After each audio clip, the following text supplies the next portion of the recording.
Happy Arbor Day from your friends at PHS. I'm Dentice and I'm an arborist with the PHS Tree Tenders program. In celebration of Arbor Day today, I'm going to take you on a tour of some street trees in my neighborhood of West Philadelphia. We're going to look at some common tree species you're likely to find on a street or in a park in your neighborhood. And I'm going to give you some tips on how to identify them. So here we have an eastern redbud.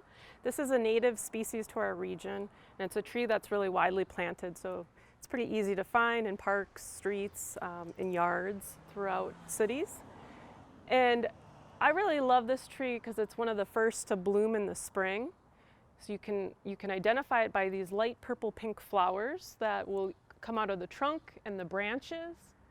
And these will often emerge before the leaves come out. So when the leaves do come out, you'll notice a heart-shaped appearance to them. Another identifying trait would be the flat seed pods that hang in clusters on the tree, and they persist into the winter. So these are actually last year's seed pods. This eastern redbud, really great tree to use in the street setting, especially under electric power lines. This tree will never get more than 30 feet tall, so it's good for under wires. So here we have another really great tree. This is the ginkgo. And ginkgos are the longest surviving trees on this planet. They are seen as living fossils because essentially they've gone unchanged for the last 200 million years. And they've flourished all over the world, along with the dinosaurs. And ginkgos also perform really well as street trees because they can tolerate de-icing salts, urban pollution, and poor soils.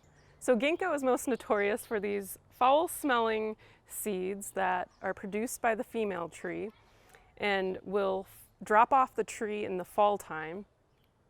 However, these seeds actually contain a nut that is edible and has medicinal properties, particularly for helping your memory, like ginkgo biloba. If you're looking to plant your own ginkgo tree, you can plant a male tree which won't produce these seeds. So ginkgo can be most easily identified by its fan-shaped leaves. You'll see them in clusters coming off of short shoots off the branch. Ginkgo is really beautiful in the fall when its leaves change to yellow. Here we have a London plane tree. This is a tree that you're going to see frequently in streets and parks in Philadelphia and many other cities. This tree is believed to be a cross between our Native American sycamore and the Oriental plane tree. And what I really love about this tree is its large and strong stature. It's also just a really tough street tree. And I find that the London plane tree is really our workhorse of trees for our cities, as they provide a lot of environmental services, which includes like cooling down our streets and cleaning our air and water. So the London plane tree is pretty easily identified by its bark, and even from a distance you can spot this tree.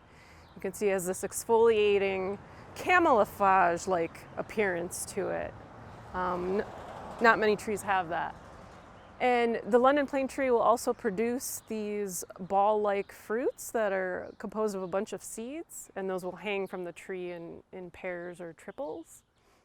And then when you look at the leaves, those are also pretty unique. And you'll see they have these large toothed edges around the edges of the leaf.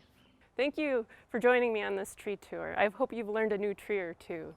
I encourage you to become a PHS tree tender and learn how to plant and care for trees in your own yard or neighborhood. Join us for our online training series starting April 29th via Zoom. You can find more information at phsonline.org. Happy Arbor Day.